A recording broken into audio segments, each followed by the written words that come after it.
Hello, everybody. Welcome to the first Innovation Insights Research Seminar for winter of 2025. My name is Becky Matz, and I'm a research scientist here at the Center for Academic Innovation. And under the broad umbrella of the Innovation Insights series, we here at CAI are aiming to bring people together to share knowledge and improve learner success and transform education. And in this series of talks, in our research series, we aim to discuss the latest in applied education research and practice in order to ultimately, of course, support learners and teachers. Today, I'm really excited to have our colleague, Dr. Claire Boeck, here with us to share about her truly Herculean study of students' experiences in their courses right here at U of M.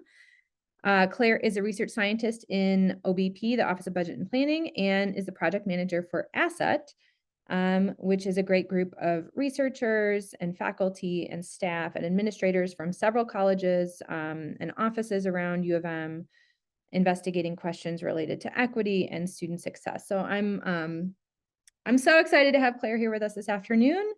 We'll go ahead and turn it over to her. Thanks for being with us, Claire. Hi, everyone. Thank you so much for joining. I'm going to share my screen. Great. So today we're going to talk about how students differentiated challenging from stressful classes and how students interpreted that stress. I know that this is for a lot of people the first day back from a holiday break. So like I myself also just was talking to Becky, not realizing my mute was on for a good like 2 minutes. So we're going to start with an allegory before we get into some like background and research literature and education theory. And then I'll describe the study for you and we'll talk about my findings related to stressful versus challenging courses, how students made sense of that stress, and then some implications for instructors, but also just for how do we construct academic environments in general, right? Like, so a little bit about me. I taught at a community college for 9 years before doing my PhD in higher education. Teaching is like what I love teaching so much. I know it is such a hard job. So know that my interest in really comes from a place of like supporting instructors, but also I thought about all of the times where I just felt like, what am I doing? This is so hard. I don't have enough time, etc., to get all this done or to teach everything. So a little bit about me. So again, allegory of the ceiling fan to help us like set up a scheme for how to think about the findings, but also to help wake us up from a few weeks of holiday vacation, hopefully. All right, so the allegory of the ceiling fan. When I moved to Michigan, I bought a house for less than $60,000 that, as you can imagine, needed a lot of work. And I saw some wires poking out of the ceiling in the living room, and I thought I could put in a ceiling fan. Like I can watch stuff on YouTube, and I have a friend, Daniel, who has done this before, and he volunteered to help, and we can do that, right? And you go on the Home Depot website or whatever, all these happy, smiling people easily installing a ceiling fan. I thought this will be a challenge, but it seems manageable, right? A manageable challenge. I have resources via YouTube. I have a friend who's a resource. The fan comes with an instruction booklet. We'll be fine. But of course, the wires that came out of the ceiling did not look like anything you see on YouTube. And quickly, Daniel and I felt like the two photos on the right of just like, oh, this is a task has come from a challenge and crossed into the realm of stressful, overwhelming. Why can't we get this done? What's wrong? So I took a photo of the wires to the electrician at the community college where I taught, and I said, "What do I do with these? Like, can you help me out? Like, what are these colors? They don't match what's in the little booklet or the YouTube videos." And he said, "Yeah, I don't know. I don't know what those are. I've never seen those before either." And then I just felt like ready to, rip the fan out of the ceiling, and it was very stressful. I ended up giving in that I would have to get outside help, and so I hired an electrician to just finish the job. We did get the fan up and I could get the light to come on, but the fan blades would not turn. Those wires were just beyond, beyond my capability. And so it worked out.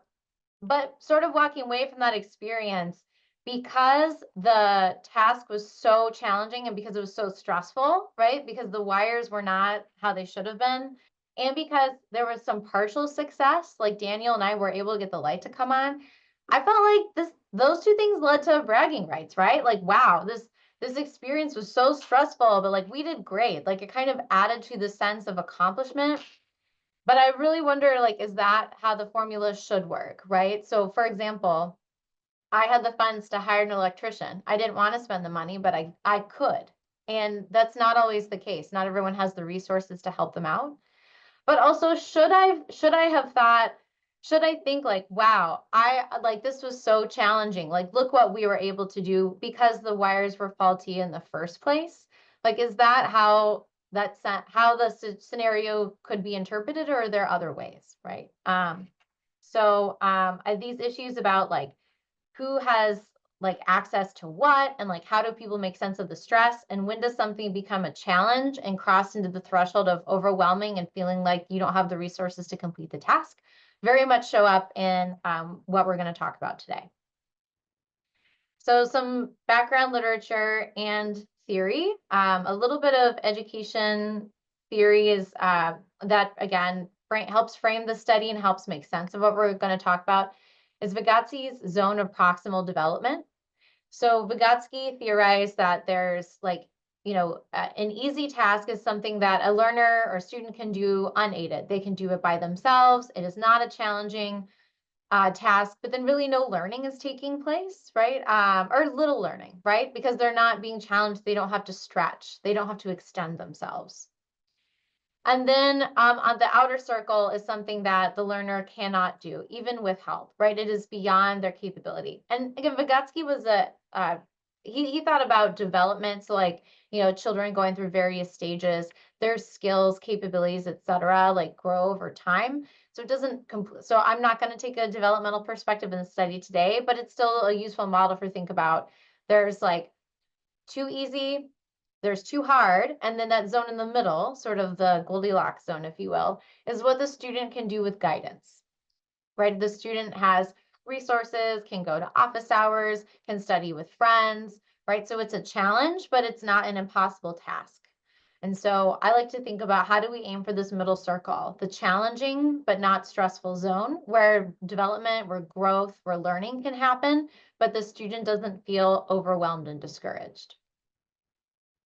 Some benefits of academic challenge from research literature: higher rates of academic success and satisfaction with the student's major, with their university experience, with their degree program. Increased learning, again, this is self-report, but students report they've developed more skills, they've become better readers, more advanced reasoning skills, just learn more content knowledge. Then also cognitive development and learning motivation. Students want to learn if they feel academically challenged. And they also develop like more critical thinking skills, more metacognitive skills. But it can be difficult for an instructor to distinguish between like when a student is being under challenged and over challenged, because sometimes they might look the same. So one study found that when students are under challenged, this can lead to students being bored, right? They're not having fun in the class. It's not, they're not, they don't have to engage with material. But then when students are over challenged, right, when it crosses into the stressful threshold, students can also end up it will look like boredom, and they will feel bored because it's frustrating and they feel hopelessness, right? So we don't want students to be under challenged or over challenged. We want that Goldilocks zone. In addition, for this sometimes to be difficult for instructors to see, especially when you have large classes, it's also kind of murky in the research world too, because how do you measure academic challenge? Like it varies between how researchers have defined it has varied across studies. And that makes it difficult to compare again across these studies. In addition, they found that students' ideas of academic challenge or rigor vary from instructors. Instructors define academic challenge more in terms of like the learning process and the challenges that are posed to students as they master the content. So things like, do students have to apply theory to problems? Do students have to vet resources, think about the, the quality of evidence? Do they engage critically with arguments? Whereas students defined academic challenge more often in terms of like workload and grading practices on the instructor's behalf. So there's that sort of disconnect. And then also studies have looked at how do students distinguish between a hard versus an easy class, or just how do students define academic challenge. But I found in my work is, and across other studies I've done, is you often like you get better data from students if you give them like a near comparison. So easy and hard, those are polar opposites really. But if you ask for challenging versus stressful, right, then you're going to help tease out what is academically challenging in a good way, in a growth way, versus like I'm having an emotional response to this very stressful situation. Right? So that was sort of what was driving this particular aspect of the study that I did. So for this study, I interviewed 99 undergraduates at the University of Michigan in fall 23 and winter 2024. The goal was, again, this was a study that wanted to just get a broad understanding of what students' experiences in courses were. So we learned, I studied how students decide which courses to take, what their experiences were in those courses, and the impact of cost on their experience. Particular to what I'm going to talk about today, I asked them to describe their favorite class, their stressful class, a stressful class, and then a class that was challenging but not as stressful.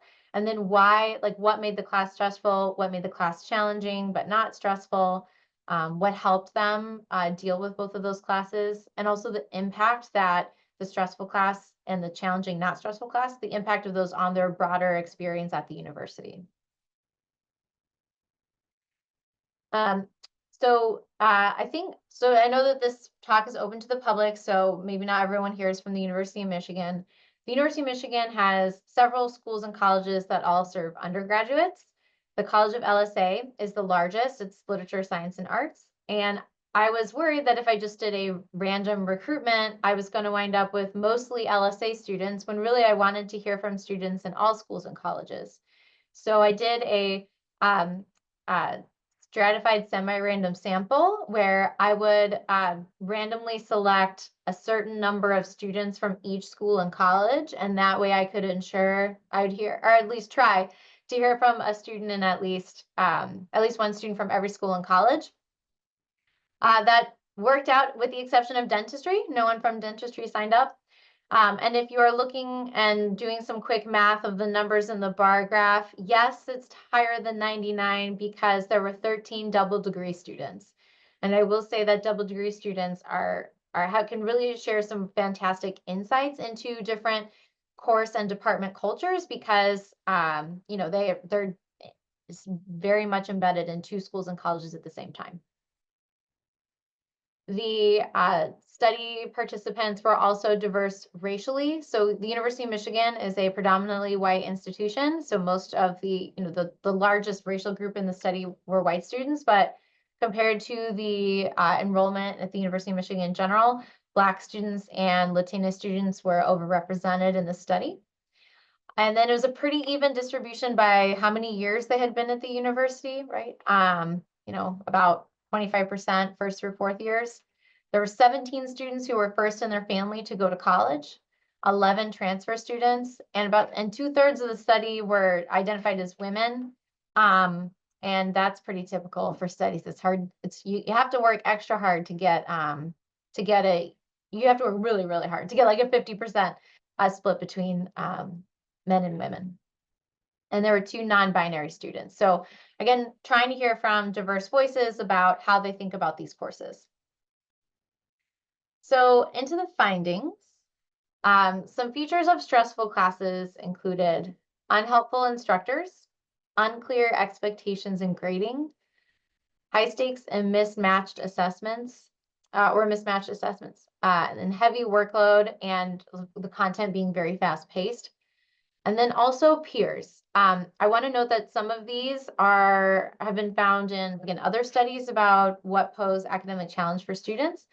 But I think peers is something that I haven't seen so much in the literature. So I'm excited that this might be shedding new light on what makes a class stressful.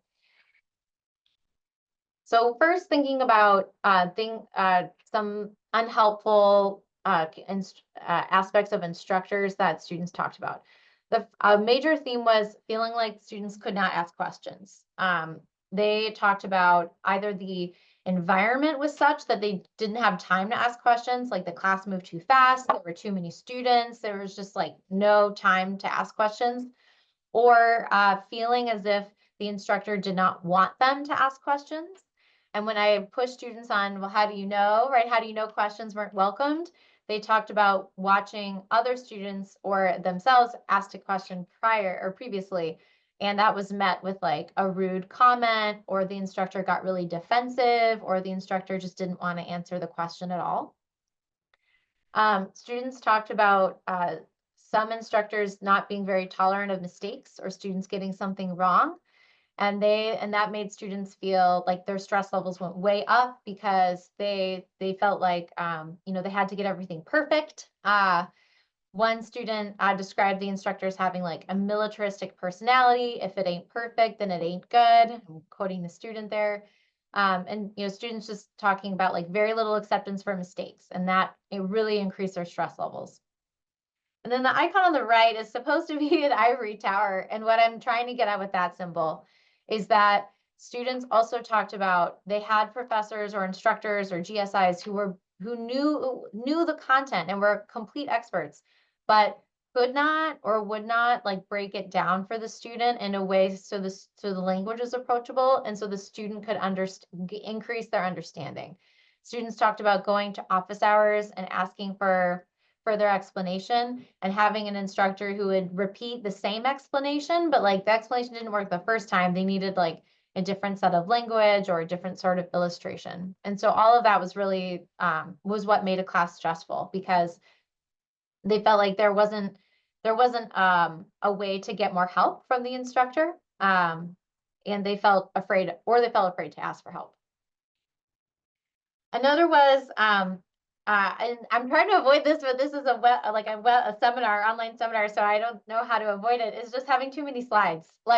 And also slide after slide after slide, when students, again, like they felt they couldn't ask questions because there's so many slides. Or this students also talked about the slides didn't always align with what the textbook said. And so when they tried to ask a question about that, sometimes the instructor would get defensive, or they just wouldn't know which source to trust. Is it on the PowerPoint slide or on the textbook? PowerPoint slides also students felt like sometimes they were copy and paste from the book, and then they felt like, what's the point of going to class?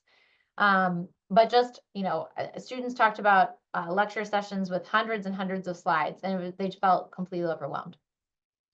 And then feeling like the class was disorganized. So lots of shifting deadlines, or things not being graded, or instructors not communicating, like class randomly like being canceled left and right. Like students, just that sense of chaos increased student stress levels as well. Grading came up quite a bit, not a huge surprise there, but in different ways. So Jarnell's quote touches on the theme that students got really stressed out when they did not receive timely feedback. And some students talked about extreme examples where they didn't receive any grades or any feedback until their final grade, basically. And so those students pointed out, as Jarnell says, how are we supposed to make each assignment better? Like if you don't know what you're doing wrong on your first few assignments, then there's no way you can make adjustments for the latter few assignments.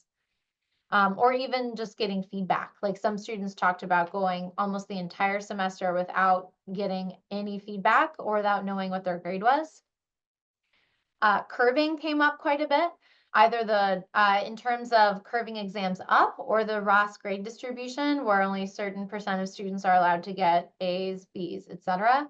And Nora here is talking about how how there was no even clear direction as to how assignments were going to be graded or how things were going to be calculated.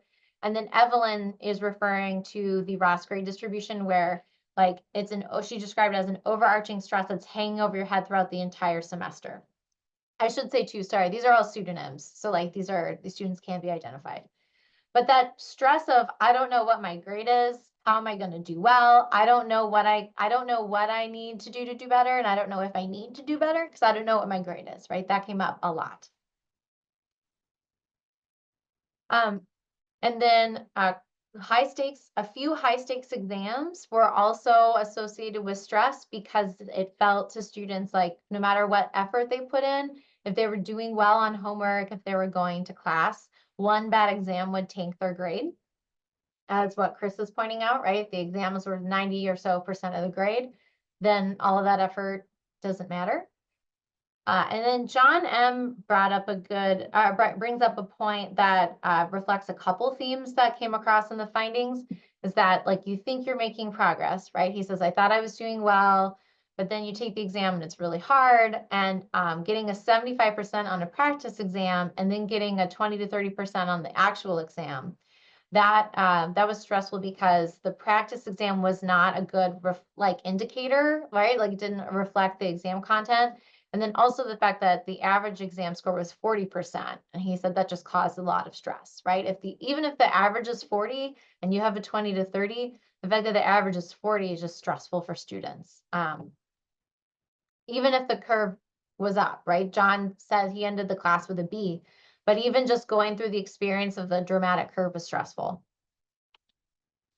So this question of alignment, right? Practice exam to exam came up in a few ways. Students talked about the course content not matching what was on the exam, or in STEM classes in particular, not being taught like the skills that they needed to complete a project. Actually, that came up in art classes as well.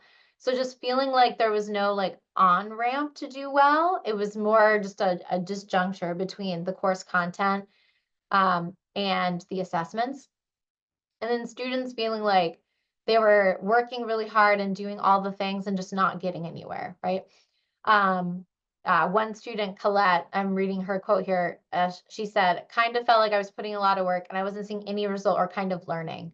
That was another prominent theme. Students feeling like I'm doing so much and there's no payoff, right? There's no payoff for all these things I'm trying. I'm just banging my head against a wall. Insufficient resources was another theme that came up. So, and students too would recognize cases and they would have empathy for when they didn't think this was something the instructor could control. So students talked about having very large classes and there aren't enough office hours. There just aren't enough GSIs. There just aren't enough TAs. And just feeling like there's nowhere to get help and everyone's maybe trying their best, but there's just not enough resources, not enough assistance to go around. And that made students feel very stressed out. Insufficient practice problems is another one, just not feeling like they had enough opportunities to apply or practice what they were learning. And then students would go to YouTube or ChatGPT and try to learn that way, but then that was also stressful because then they wondered if they were practicing in the right way, right? And students talked about, again, sometimes the instructors are new and they're just, the class sizes are too big and there's just not enough resources to help. But even though students recognize that these things might be out of the instructor's hands, it was still created, again, a lot of stress for them. And then stress doesn't necessarily, when students talked about a stressful class, it didn't always relate to, again, academic challenge. Sometimes it just meant that it was constant, just this constant, it would take over their entire semester. So Lightning McQueen talked about every day, he and his teammates in this project-based class would wake up and just start their day every day with these are all the things we have to do today on this project. And that who wants to start their day like that, right? It just took over his entire semester. And then students also talked about even if the assignments can be busy work, just repetitive, they're not learning. So the content doesn't have to be academically rigorous to make a class stressful. It's just an onslaught of stuff you have to get through. Right. And it made it worse. And MJ's point, I didn't feel like I was getting that much from it. Having a high workload of pointless assignments was just as stressful because there's no payoff. And then for peers, students talked about having a very competitive environment or being in a group where it was clear the group mates didn't want to work with them, feeling imposter syndrome. All of these things contributed to really to the theme of peers making a class very stressful. So one, in some classes, it's just a competitive structure because of how it's graded. That's just the way it is. And then also peers, um, as some students talked about being in group projects where it was clear the group mates were not there for the success of the group. They were there for themselves. And so it was not a team effort. Students were shunned from the group. I heard this more from students of color than from white students. And then also the feeling like having imposter syndrome. Some students talked about walking into a class and it seemed like a lot of the other students there had already taken the AP version of the class or had learned a programming language and been in robotics competitions and had this sort of leg up. Or one student talked about everyone else in the class had read the Odyssey and just feeling all these people are walking with prerequisite knowledge and skills that you didn't have. And then that gave students a real sense of imposter syndrome. And there wasn't a lot of collaboration in some of these classes. So peers could also make a class really quite stressful based on how the group dynamics were functioning. And then distinguishing a challenging class from a stressful class. Students listed again a lot of the things that made a class stressful. Just removing them could keep a class academically challenging, right? With a lot of concepts that they had to work very hard to learn, but preventing them from crossing into that emotionally stressful threshold. So again, more resources, helpful instructors, clearer expectations in grading, more grade opportunities and low stakes assignments, having a manageable workload and pace, and then making sure that the challenge is meaningful, really enjoying it. And I'll say a lot of students wanted to learn. A lot of students talked about taking a class totally out of their comfort zone. They want to try something new. This is a giant university. Maybe they've always wanted to learn guitar, and so they're going to take a guitar class. Students tried a programming class for fun. Students were really stretching themselves in these ways. And so, and I bring this up because I think a lot of times a word like rigor gets interpreted as, well, it has to be brutal, right? Or it has to be high over demanding workload, and really cognitively challenging. Where what I was hearing from students is that's not necessarily the case. Something can be cognitively challenging and it can be work and it doesn't have to be stressful. It can be high expectations. Students came here because they want to grow, they want to learn, they want to be challenged.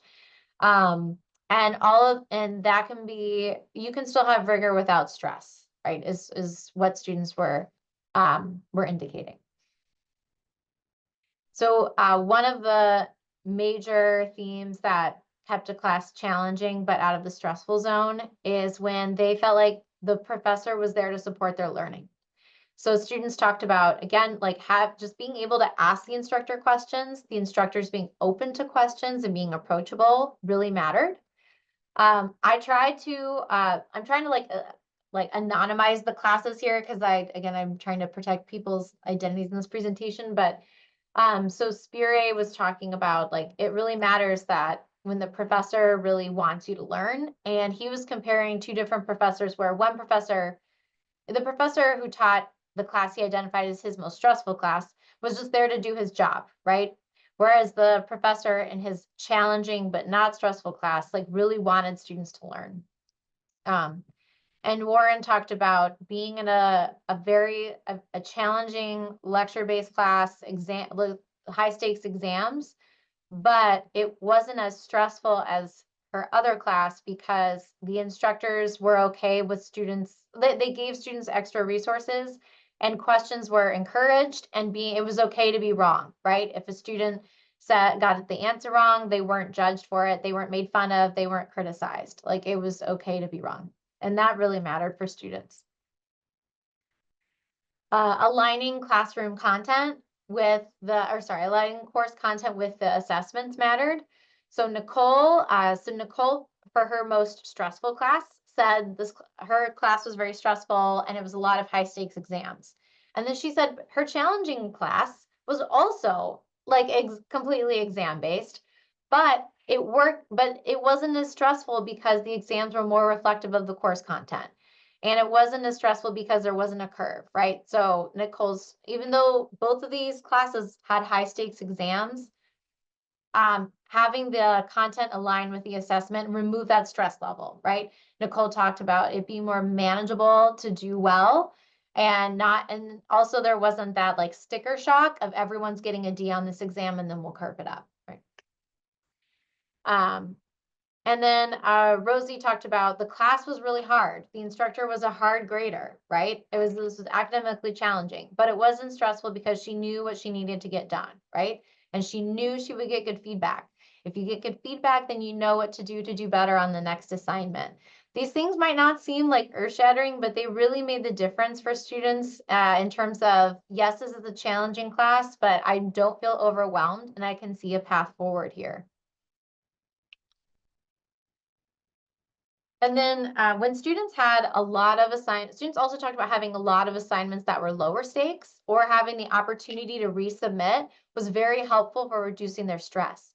If there was a particularly difficult unit within the course, they could like focus on just trying over and over and over again, like on their own time to make sure they knew the content and they could focus on learning and not worry so much about correctness, right? So one student, I'm reading her quote here. She said, a lot of those assignments were based on completion, not based on correctness. That way you weren't worried about getting it right. You were more worried about how can I best understand this and work through why does this work?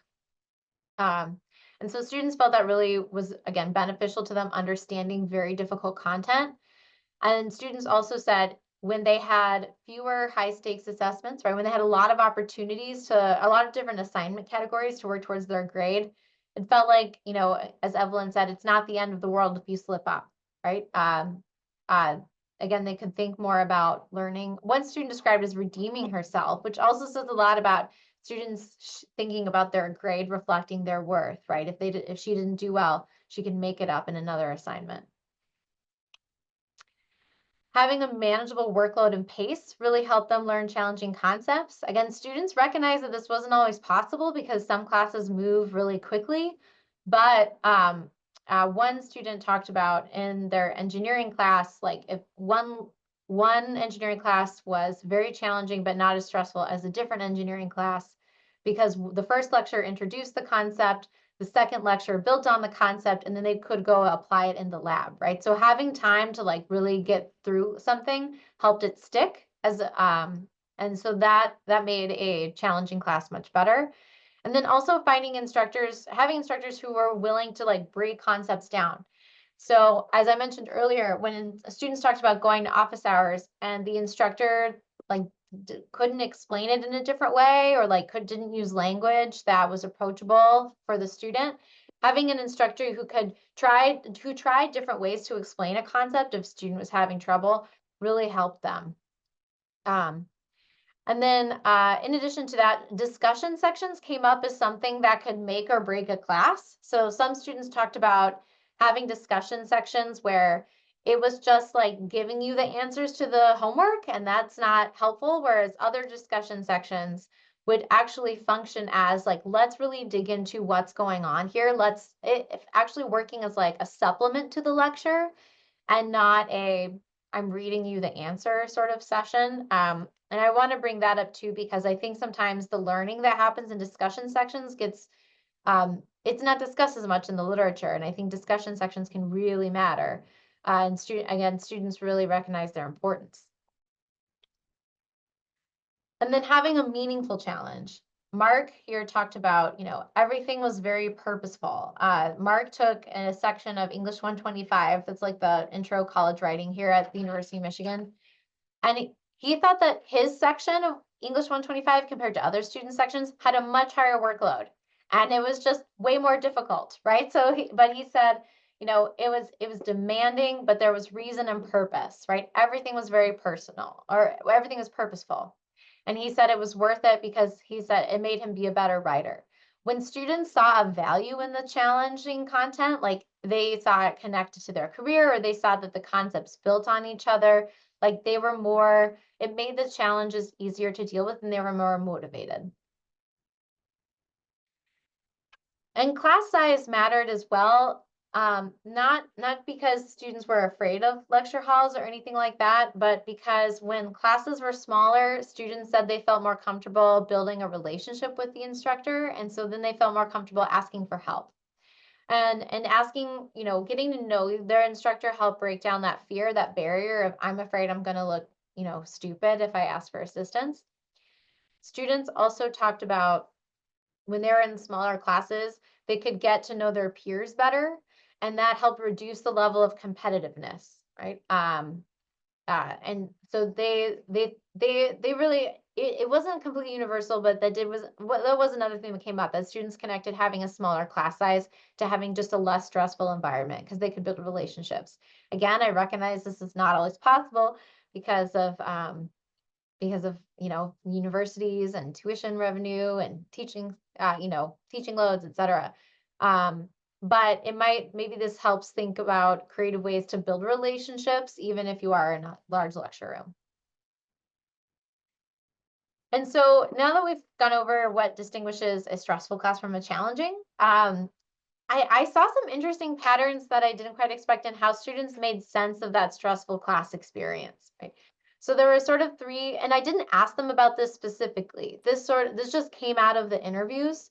So I think it would be great if a future researcher or a future study could focus specifically, do a deeper dive into this issue specifically. But I did find three themes that came up.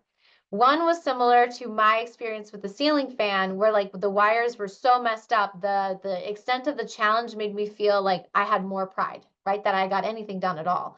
So one theme was students felt like I'm at such a good school, like I'm having such a great experience because my classes are so stressful and so hard. That means the school is good. Another theme was just that's the way it is, like status quo. That's just the way things are. And then I'm not going to sing the song for you.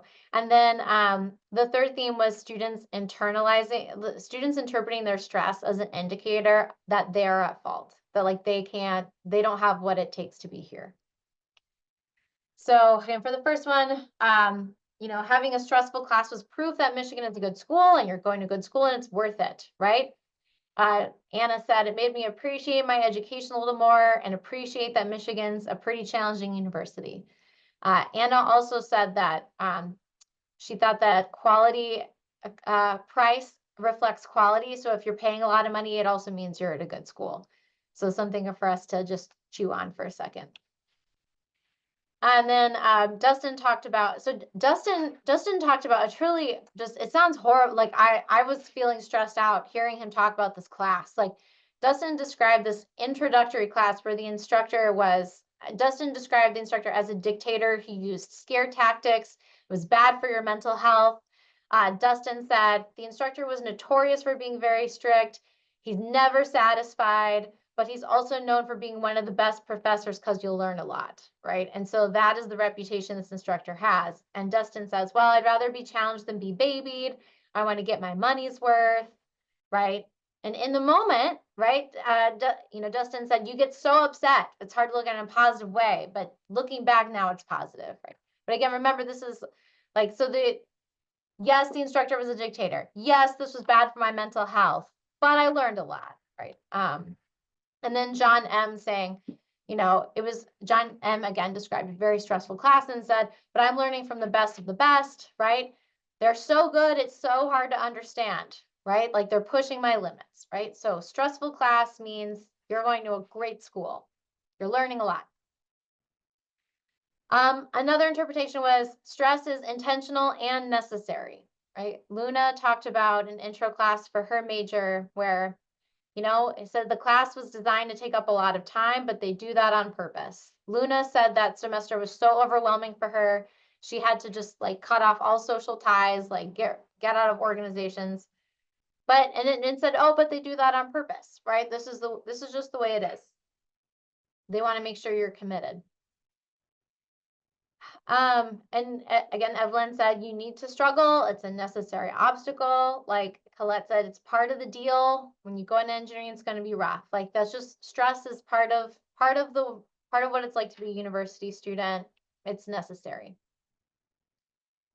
But then other students interpret that stress, they viewed it as, again, a sign that they can't do this, right? That they are not going to succeed at Michigan. Jeff talked about, doubting. Jeff said it made her doubt a lot of her academic capability. And taking a 101 class, right? Like this is supposed to be easy. Why am I doing so poorly? Like what's wrong with me, right? And Jeff had an instructor who she described as bullying all of the students, and just feeling like, and Jeff interpreted that as like, what's wrong with me, right? Like why can't I do this? Michaela said she felt so discouraged. She didn't feel confident that she could learn, right? After that stressful class, like just feeling like her ability to do well, was not on par with her peers. And then, Allie was in a class where she felt like, she just kind of wanted to disengage because there's no point in doing the reading. She's not going to understand it. I'm just going to disengage from this class. One thing that, again, has implications for equity, because I heard of the students who sort of internalize that as a reflection of their own ability. I heard that more from women, students of color, and low income students. And then mostly white students were the ones talking about, like, I know I'm at a really good school, right? And I think that connects to the fan episode, right? Because I had the financial means to hire the electrician to finish the job I wasn't able to do. If the fan didn't get put up, like, fine, I'd do something else, right? But like, so for some of these students, like they don't have, no one would say, oh, you couldn't install that fan because you're a woman and women are incapable of doing all these things, etc. Or maybe they would say that, but I recognize that my privilege in this scenario means that I'm going to interpret an inability to complete a challenging task in a way that that is different from people from other backgrounds. And so I think that shows up here as well. Some students could say, yeah, it was stress, but it's necessary. And I know I'm at a good school. Whereas other students who already have to contend with being minoritized here, that's just adding more onto their feelings of, again, being alone, being isolated, stereotype threat, you name it. I want to say too, though, that challenging and not stressful classes were also confidence boosters for students of those identity groups, right? Students talked about like, really like being confident that they could succeed in a STEM major. But those were associated with classes that they identified as challenging, but not the stressful classes, right? So academic challenge can be good. It can boost confidence, but it's that stress. It's when we get into that stressful level that things start to get have serious repercussions for students. So some implications for keeping it challenging, not stressful. Reflect on assumptions about what students already know. So again, it came up a few times about like students, like this vocabulary they've never seen before. Every student in the room seemed to have taken AP, whatever, right? And maybe there are assumptions in the first few weeks of course content that instructors may assume that students know that, or the textbook might assume that students know those words. And they may not. And if this is an intro class and there's no prerequisite, like, is it fair to assume that? So again, one technique that one instructor used that I learned from the students is to give students like a glossary, give them a vocab sheet. Like it doesn't take up more lecture time and can help students like kind of feel like they're not so behind, right? They have the resources to catch up. Timely feedback and grading.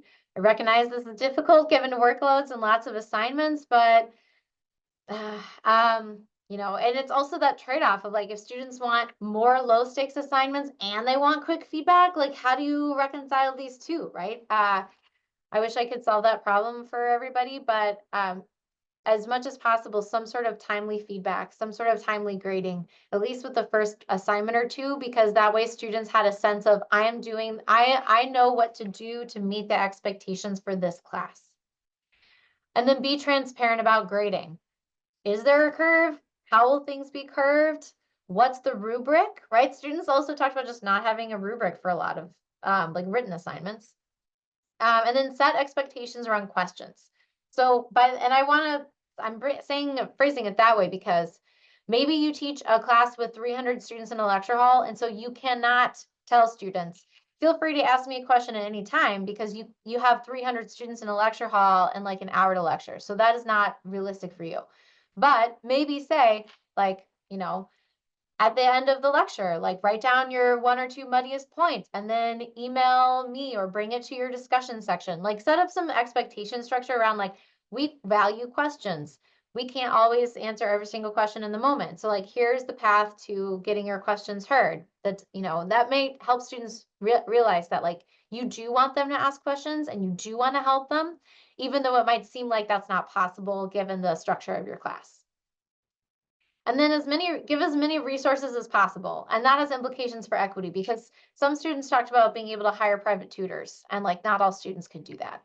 And then some students join student organizations that have access to study guides and they don't share those with other students, right? So just as much as possible, whatever resources you have. This will also prevent students, hopefully, from just going to like ChatGPT. And just some broader implications is that we need more research on, again, like how students make sense of course-related stress. The findings that I just shared with you about how students made sense of stress, like I said, that wasn't a specific research question. It wasn't an interview question. It just came up. So a study targeted on that could be really valuable. And then instructors need more resources to support students. Again, students recognize when the class size was just too big and the instructor just did not have enough time and there just weren't enough learning assistants or GSIs to help. So instructors need more resources.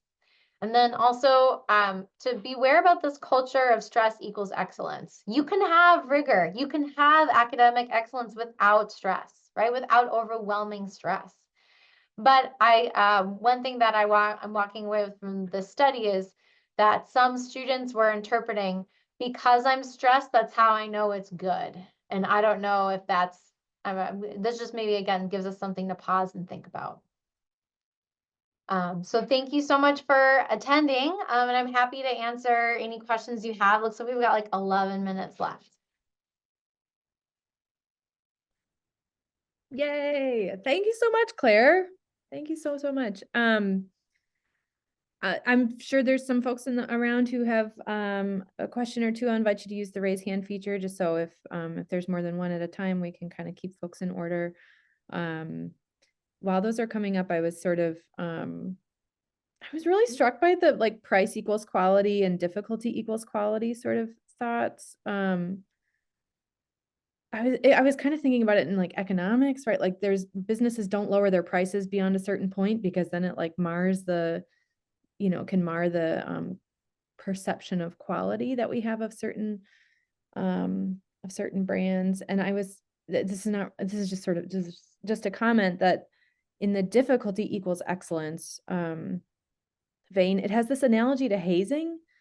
Like you've gone through it. And so therefore, like now you're like reborn on the other side and you have this like sort of you have like a scar that like tells a story. And so I don't know, I just felt very uncomfortable by that with that kind of analogy that I was thinking of there. Yeah, really so glad you got all these students to talk to you. Are there any folks? Let's see, I thought I just saw one, but oh, there's Mark. Go ahead, Mark. Hey, Claire, thank you. That was great. Yeah, lots and lots to think about there. That's an enormous, complicated space. So in thinking about, I wondered, since you started at the theoretical level, I was going to start there as well and ask certain about the dimensional space here. So it sounded like you were talking about challenging and stressful as sort of two different dissociable constructs. And I wondered about that, and then thinking about them more as potentially one, some stress being good stress, some stress being bad stress. And then I guess I wondered about, so thinking about it as a one versus two dimensional sort of construct space, how that might change what you do as an instructor. So like if I'm trying to create a low stress space, I might tally up a bunch of features that are associated with low stress and create a course based off that low stress. If I think about it more unidimensionally, I might think, well, some students will experience this feature as good, others will experience it as bad. And so I might try to tailor that sort of experience in the course to the person. So it just seems like how you think about the dimensionality of the space sort of dictates how you go about designing a course. And so that's where I stopped my thinking. And I just wondered what your thoughts were on the dimensionality of the space. Yeah, I think that's really interesting to think about it as having two dimensions. Like, I guess I think of both of them as like spectrums. Like there's like you might not have a little bit of stress because something is challenging, but it's not going to get into the like overwhelming category. But so I think that ha thinking about like, but I think it also depends on how you define challenge, right? So again, students tended to, from other studies as well, they think about it as workload, as pace, as grading practices. Instructors might think about it as like, what is the difficulty level of complexity of the idea that I'm asking you to grapple with? And so really maybe it's more of like a three-dimensional space between like labor, right? Like labor, cognitive challenge, and then also your emotional response to it, right? And like that stress can show up in more than one way. It can be the stress of, this is so pointless, why am I doing this, right? But it can also be the stress of, I'm in so over my head and this is the very high stakes course for me. So I actually, now that I think about it, it might be more of like a cube, because effort or like workload, labor demands, that's something that students think a lot about. And it's also going to be different for different types, as you said, Mark, like different kinds of students, like what labor looks like, the ways in which students approach something based on their prerequisite knowledge, based on how they've been taught to study. I think all that's going to matter. So maybe, yeah, maybe it's like three-dimensional. Thank you.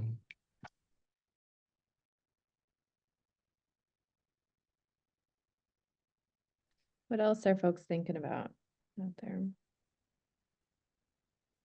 Any other questions or comments? Melody. Thank you so much, Claire. That was so insightful. I'm I'm thinking about, I'm wondering if any of the students raised in the context of challenging versus stressful, if they raised the level of if they raised the content of the course itself, like their own level of interest and excitement about the content. Would that toggle somebody over from stressful to challenging? Would there be like the reason they took the course like out of interest versus out of having to do it for their major? Would that have some kind of relationship? Like, did you see any patterns emerging, or did people just not bring up those things? They did bring up interest sometimes. It wasn't super common. And then on the flip, so some students would say like, well, I just kind of like it better, so it's a little easier. I'm more interested in it, so it's, I'm more interested in studying it and spending the time on reading it. It helped them justify like the stress, like, yes, it's stressful, but I really like the subject. But it didn't come up as frequently as some of the other themes. And then on the flip side, I also had students who said, I don't like this subject, or I'm not good at this, but the instructor made it manageable, like, because XXX. Our students would also compare like two classes in the same subject and say, this one was like super stressful and overwhelming, and this one was challenging but not stressful. So like content came up some, but not as much as some of the other things. I think content more came up when students talked about not knowing the content. So less interest and more just like, I've never taken this before, and they're assuming everyone like knows these terms, et cetera, et cetera. So in that case, it was more of a lack of familiarity and less of a lack of interest. Although, so I didn't talk about this so much here, but when I asked students like what the impact that a course had on their university experience, some said like they changed their major because of a class, for better or for worse, right? Like that class was so interesting, I learned so much, et cetera, et cetera. So I added a minor, I changed my major. And then others said, yeah, that was enough, I'm not doing that anymore.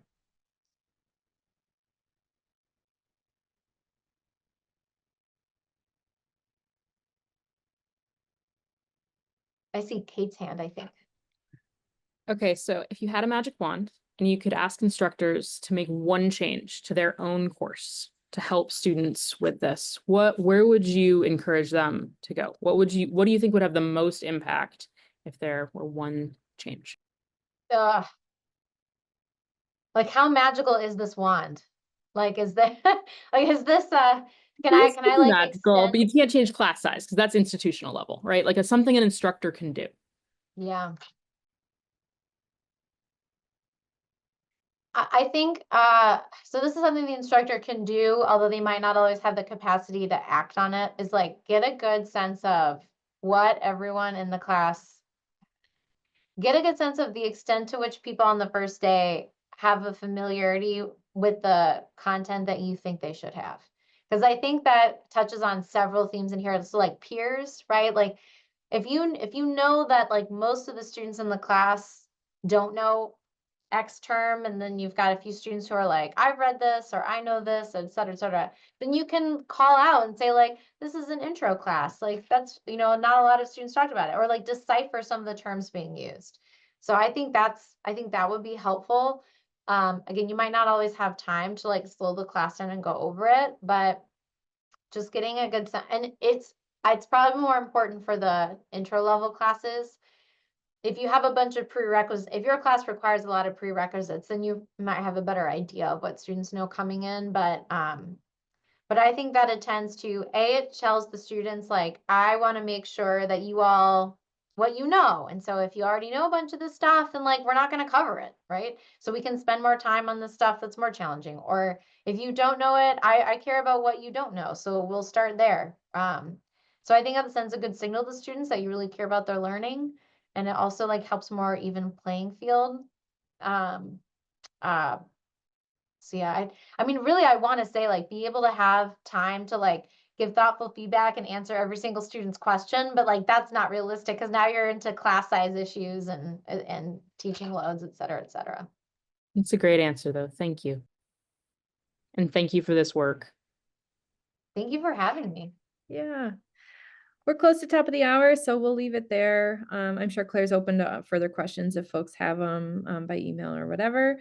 But yeah, thank you so much for sharing with us today. Thank you so much for doing this study and for providing all these insights to and in several ways. I know you've given all insights from this in lots and lots of ways to our community. So thank you so much, Claire. For folks who are still here, if you'd like to join us next month, the details are forthcoming. You can follow our events page, but the first Monday in February, we'll have UN Lynn with us. And we also hope you will save the date for our in-person research and analytics showcase. Details will be forthcoming in a big announcement email coming, I think, next week. But that's going to be scheduled for Wednesday, April 30th. So a bit far in advance, but mark your calendars. It'll change your life. Come to our showcase on the 30th. It'll be super fun. Thank you all so much for being here. Thanks again to Claire, and hope you all have a good day.